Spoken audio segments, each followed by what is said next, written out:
This is the brand new Coros Nomad, with which the manufacturer is opening up an entirely new product line. Alongside the Pace, Vertex and Apex series, the Coros Nomad is primarily aimed at outdoor athletes and brings some exciting new features with it.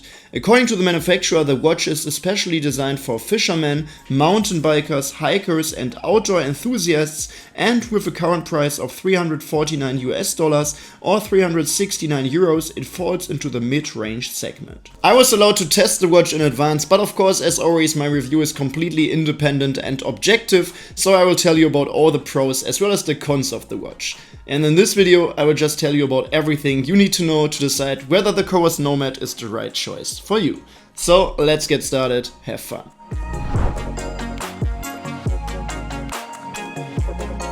The most recently released Pace Pro was the first Coros watch to feature an AMOLED display. Since most other manufacturers have now also increasingly switched to this display technology, even traditional outdoor sports watches like the Garmin Fenix 8, you might have thought that the days of transflective MIP displays at Coros were coming to an end as well. But the Coros Nomad is going back to the roots. There are indeed still many people who prefer a transflective MIP display, which the Coros Nomad uses. It's much less bright and colorful than an AMOLED screen, but it's exceptionally easy to read in sunlight, far more power efficient and ultimately less distracting as well. Plus, unlike AMOLED, it's truly always on, even when you turn your wrist away, which can be very useful in outdoor scenarios. We'll get into battery life in more detail shortly because it's truly incredible. Here you can see the Nomad's display compared to an AMOLED display. Both types have their pros and cons, and in the end it's a matter of preference. But as I said, for a specialized outdoor sports watch, an MIP display definitely makes sense in my opinion. The screen itself measures 1.3 inches with a resolution of 260 x 260 pixels. For an MIP display, I think it's great. The colors are definitely brighter and more vibrant than in previous models. In terms of looks, the watch reminds me a bit of Garmin's Instinct watches or a Casio G-Shock. It's mostly made of plastic, or in many parts a plastic aluminum alloy, rather than titanium or stainless steel like the Coros Vertex or Apex, and unlike those, it doesn't have sapphire glass. But the Nomad is still very robust thanks to its raised bezel. It's not really prone to scratches or damage with this design.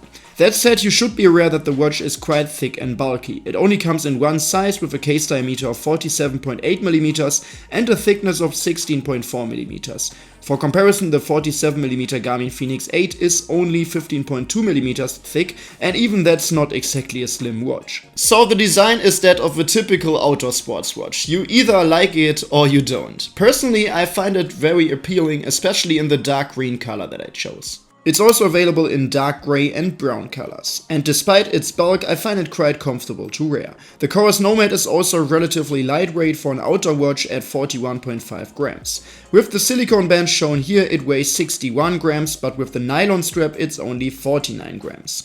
That makes it significantly lighter than the Coros Vertex 2, for example. As for the button layout, you get two buttons on the right side, with the upper one serving as the typical Coros rotating crown.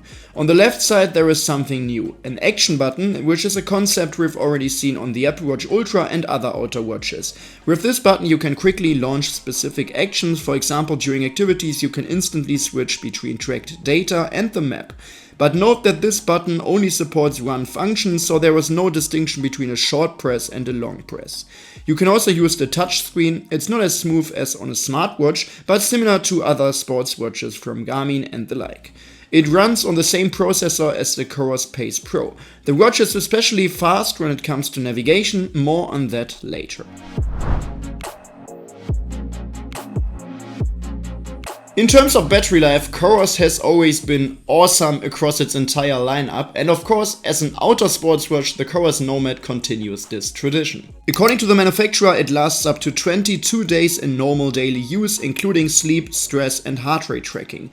I've now been wearing it for exactly 20 days and only had to charge it once, 2 days ago, after 18 days of usage. In parallel, I was testing the new Galaxy Watch 8, which I needed to charge every single day, whereas I never had to take the Nomad off my wrist. On some days I removed it just to test other watches, but during these 18 days I really used the watch intensively, tested many features and of course logged lots of workouts. Based on my experience, the battery life of the Coros Nomad is truly impressive and actually one of the best battery lives I have seen across all my tests so far.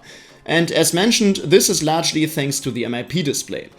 Only the Coros Vertex, which is the manufacturer's absolute flagship model, manages even better runtimes. With dual frequency GPS enabled during workouts, the watch is rated for up to 34 hours, which matches my experience. In my case, 1 hour of training consumed about 3% of battery, which is excellent and more than enough for the vast majority of outdoor adventures.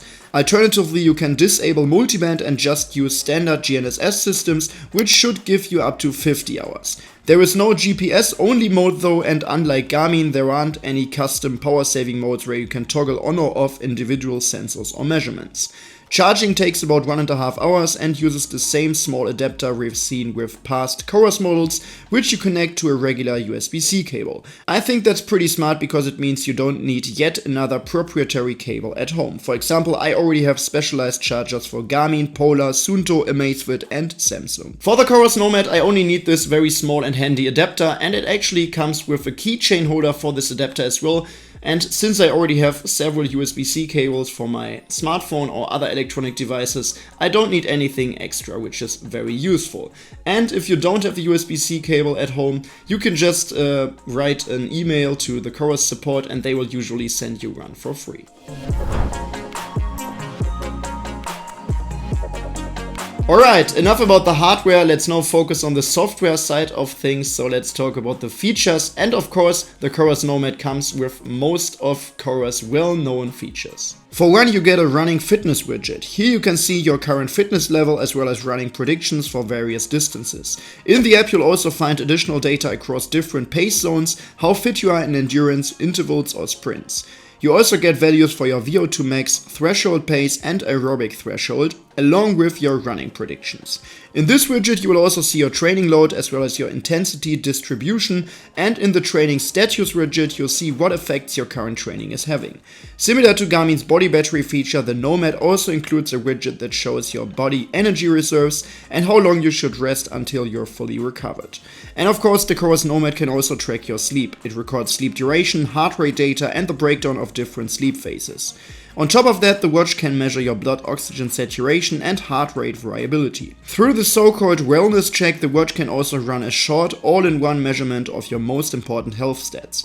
The rotating crown of the watch is made of stainless steel, which allows for an ECG feature. That said, the watch is not medically certified for ECG measurements, so unlike the Apple Watch, which has a certification for that, the Coros Nomad can use the ECG feature to track the heart rate variability very accurately and more accurately than just using the optical heart rate sensor, but it cannot detect things like atrial fibrillation or arrhythmias. Also, the ECG feature can only be used within the wellness check, meaning when you place your finger on the crown, not during continuous HRV tracking at night, for example. So nighttime HRV is instead measured via optical sensors, which is a bit less precise. However, compared to my other watches and trackers, the results still matched up well.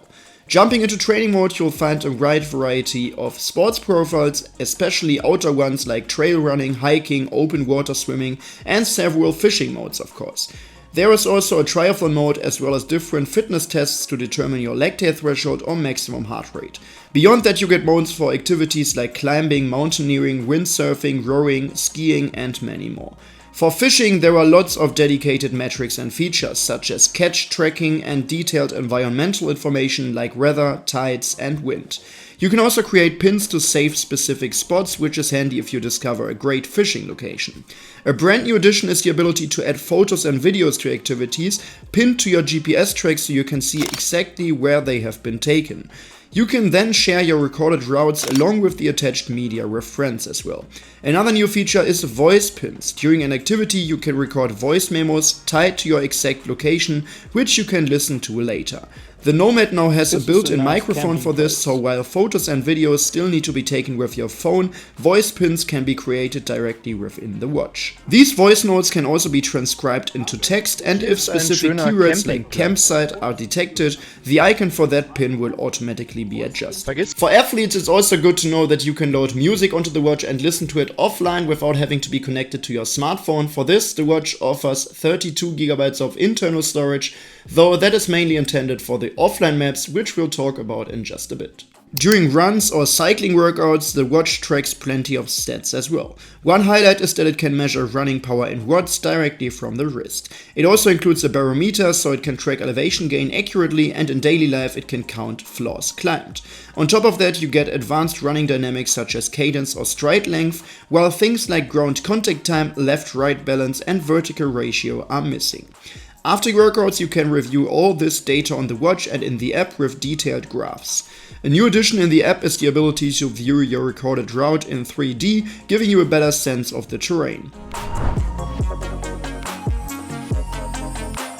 Next, let's check out the heart rate accuracy. Here you see one of my runs compared directly with a chest strap, and the results are very solid.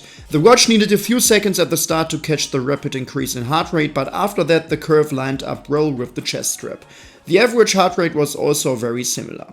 However, just like with nearly every other watch, the results were disappointing for strength training. The Nomad was once again inaccurate here.